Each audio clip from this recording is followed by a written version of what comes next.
हरि ओम. Corona न करोती. योगदास श्री जय गणेश जोशी लिखित आध्यात्मिक लेख क्रमांक 51. न करोती. धार्मिक कार्यक्रमांपासून 4 हात नव्हे तर पूर्ण दूर राहणारा आध्यात्मिक बिचारा समाजाचा शत्रू होतो. समाजाला त्याच्याप्रमाणे निमूटपणे वर्तन करणारे प्रिय असतात. समाजाला मान डोलावणारा, समाजाची भाषा बोलणारा, समाजाचे विचार, तत्व, सिद्धांत यांचा प्रचार करणारा हवा असतो. समाज जसा चालत आहे तसे चालणारे समाजाला हवे असतात. यामुळे प्रत्येक व्यक्तीमध्ये जो सुप्त राक्षस जपलेला आहे त्याला समाजाच्या पडद्यामागे लपायला मिळते. कारण कृत्याचे उत्तरदायित्व समाजाच्या माथी मारले जाते. व्यक्ती निर्दोष राहते. समाज खुश होईल असे धर्मग्रंथ, पंडित, विद्वान यांनी समाजाची सर्वसाधारण भाषा नसलेल्या भाषेत लिहून ठेवले आहेत. त्या भाषेला त्यांनी दिव्या गीर्वाण भारती, देवांची भाषा असे स्वतःच सांगितले आहे. यात स्वतःच्या चरितार्थाची सोय दक्षिणा या गोंडस नावाने करून ठेवली आहे. त्याला त्यांनी शास्त्र असे भारदस्त नाव दिले आहे. आता का असे न विचारता सर्वांनी याप्रमाणे आचरण करावे. Make the rule and follow it.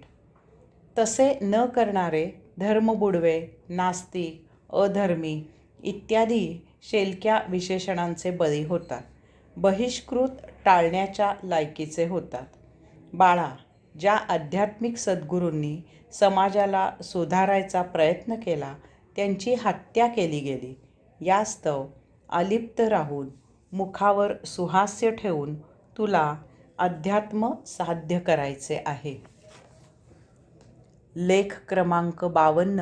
Corona न करोती. भौतिक आयुष्य जगणाऱ्याचा सुखदुःख हा स्थायी भाव तयार होतो. अन्न, वस्त्र, निवारा कितीही मिळाला तरी त्याचे कधी समाधान होत नाही.